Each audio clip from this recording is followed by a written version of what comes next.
Sebuah balok bermasa 2 kg mula-mula diam dilepaskan dari puncak bidang lengkung yang berbentuk seperempat lingkaran dengan jari-jari R. Kemudian balok tersebut meluncur pada bagian bidang datar dan berhenti di B pada jarak 3 meter dari A. Jika bidang lengkung tersebut licin sedangkan gaya gesek antara balok dan bidang datar sebesar 8 Newton, maka hitunglah R. Nah, ini gambarnya. Ya, jadi di sini ada seperempat lingkaran, kemudian di sini ada bidang datar. Untuk seperempat lingkarannya licin, sementara untuk bidang datarnya ini kasar, ya, karena ada gaya gesek yang bekerja antara balok dan bidang datar. Tugas kita adalah menghitung R, menghitung jari-jari dari seperempat lingkaran. Nah, kalau dari gambar ini sebenarnya kita tahu bahwa yang namanya R atau jari-jari seperempat lingkaran itu sama dengan tinggi balok mula-mula. Jadi ini adalah baloknya, ya, berarti ini adalah tinggi balok mula-mula, simbolnya H. Nah, ini kalau kita pindah ke sini, ini juga H, bisa membayangkan ya. Nah, kalau yang namanya lingkaran itu berarti jari-jarinya kan sama di mana-mana. Nah, maka kalau kita bisa menghitung H, sebenarnya nanti kita juga bisa menentukan R, ya, karena H sama dengan R. Sampai sini bisa dipahami ya, Dek ya. Nah, untuk menentukan berapakah H, di sini kita bisa menggunakan prinsip kekekalan energi. Jadi yang namanya energi itu kekal. Ya, ini berkaitan dengan materi usaha dan energi. Kita akan mengingat-ingat materinya sebentar ya. Energi itu kekal artinya energi tidak bisa hilang. Dia hanya bisa berubah dari satu bentuk ke bentuk yang lain. Nah, kita tahu yang namanya energi itu ada dua, ya. Jadi ada energi potensial, itu rumusnya adalah EP sama dengan mgh. Massa kali percepatan gravitasi kali ketinggian. Jadi kalau ada benda berada pada ketinggian tertentu, maka pasti pada benda itu akan bekerja atau memiliki energi potensial. Kemudian bentuk yang kedua dari energi adalah ketika ada sebuah benda bergerak dengan kecepatan tertentu, maka pada benda itu akan memiliki energi kinetik. Nah, rumusnya adalah EK sama dengan setengah mv kuadrat. Ya, jadi V di sini adalah kecepatan.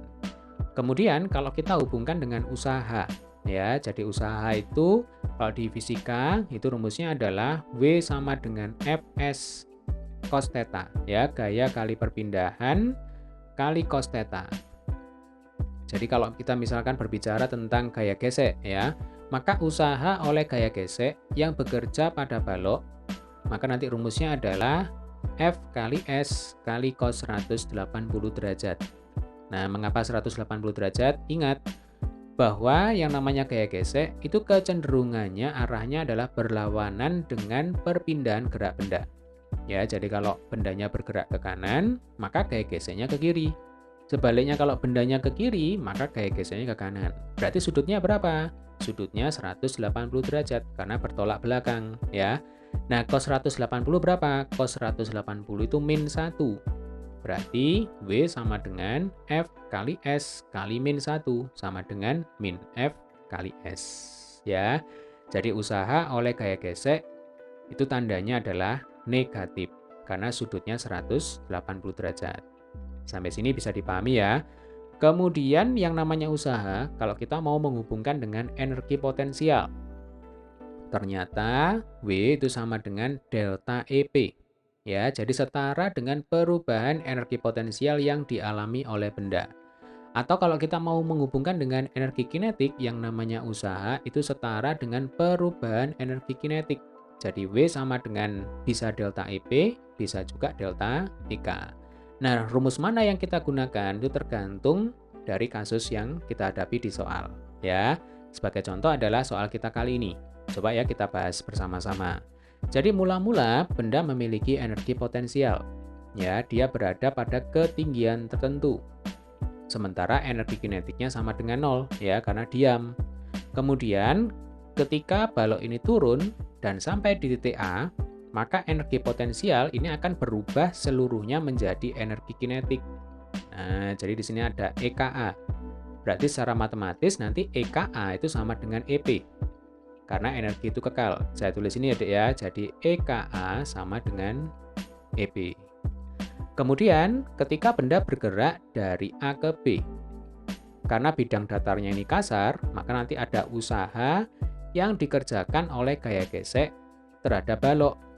Nah, ini mengakibatkan balok pada jarak tertentu dari A, berarti pada jarak 3 meter, ini baloknya langsung berhenti. Berarti sekarang energi kinetiknya seolah-olah menjadi hilang, ya. Jadi EKB ini sama dengan 0. Artinya telah terjadi perubahan energi kinetik. Nah, kita tahu bahwa yang namanya W itu sama dengan delta EP atau delta EK. Berarti nanti rumus yang kita gunakan, karena terjadi perubahan energi kinetik, maka W sama dengan delta EK. Nah, sampai sini bisa dipahami ya, Dek ya. Nah, kalau sudah seperti ini tinggal enaknya ya, tinggal kita masukkan saja rumusnya. Jadi yang namanya usaha, itu tadi rumusnya adalah min F kali S. Ya, tanda negatif itu adalah usaha yang dilakukan oleh gaya gesek. Sama dengan delta EK. Berarti EK akhir, berarti EKB ya, dikurangi EK awal atau EKA. Nah, berarti di sini min F kali S sama dengan 0 dikurangi EKA atau di sini min EKA ya. Kemudian EKA itu sama dengan EP. Maka nanti bisa kita tuliskan min F kali S sama dengan min EP. Nah, tanda negatifnya berarti bisa kita coret ya. Kiri kanan ini kita coret saja tanda negatifnya. Kemudian di sini ada F diketahui 8 Newton. Berarti 8 kali 3 ya, perpindahannya 3 meter. Sama dengan EP. EP itu rumusnya adalah MGH ya, massa balok 2 kg, gravitasinya 10, kita kalikan dengan H. Maka H sama dengan 8 kali 3 dibagi 2 kali 10. 8 dengan 2 kita coret, ini tinggal 4 ya. 4 kali 3 12. 12 dibagi 10 sama dengan 1,2 ya, 1,2 meter. Ini adalah tinggi balok mula-mula. Nah, tinggi balok mula-mula itu sama dengan R. Jadi kalau ditanya berapakah R, jawabannya sama dengan 1,2 meter. Bagaimana sampai sini bisa dipahami ya? Oke, supaya semakin paham, kita akan mencoba satu buah soal lagi. Nah, ini soalnya mirip ya. Sebuah balok bermassa 1 kg. Berarti ini adalah massa ya. Bergerak dari keadaan diam, menyusuri lintasan seperempat lingkaran licin, jari-jarinya 2 meter. Nah, sekarang jari-jarinya diketahui. Berarti tinggi balok mula-mula ini juga sama dengan 2 meter ya. Balok kemudian bergerak sejauh 6 meter.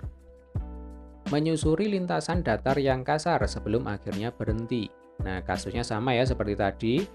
Jadi, di sini ada perubahan energi potensial, nanti berubah menjadi energi kinetik. Lalu energi kinetik di titik B ini sama dengan berapa? Sama dengan 0 ya, karena berhenti.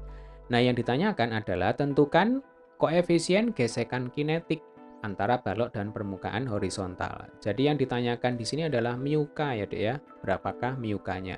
Berarti caranya juga sama persis ya. Jadi nanti yang pertama EP sama dengan EKA. Yang ini ya. EP ini sama dengan EKA.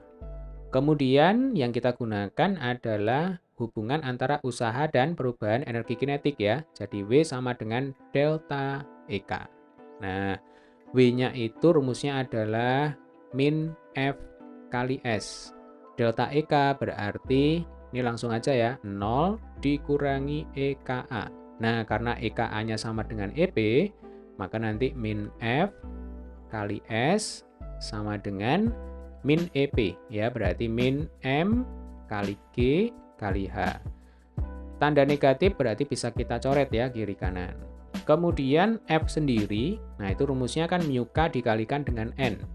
Ya. Jadi rumus untuk menghitung gaya gesek itu adalah mu K dikalikan dengan N.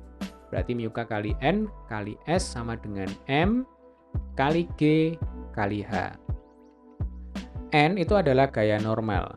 Jadi gaya normal di sini sama dengan gaya berat ya. Berarti mu K dikalikan M kali G kemudian kali S sama dengan M kali G kali H. Nah, berarti M kali G-nya bisa kita coret ya. Jadi ini kita coret semuanya, maka nanti kita dapatkan mu K dikalikan dengan S. S-nya itu berarti 6 meter ya. Sama dengan H. H-nya sama dengan 2 meter. Berarti kita dapatkan mu K sama dengan 2/6 sama dengan 1/3. Artinya jika ditanya koefisien gesekan kinetik antara balok dan permukaan horizontal ya, permukaan datar, itu jawabannya adalah 1/3.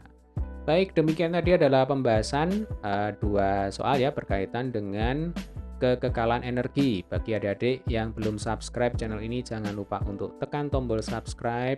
Kemudian jika kalian suka dengan video ini, klik like ya, jangan dislike.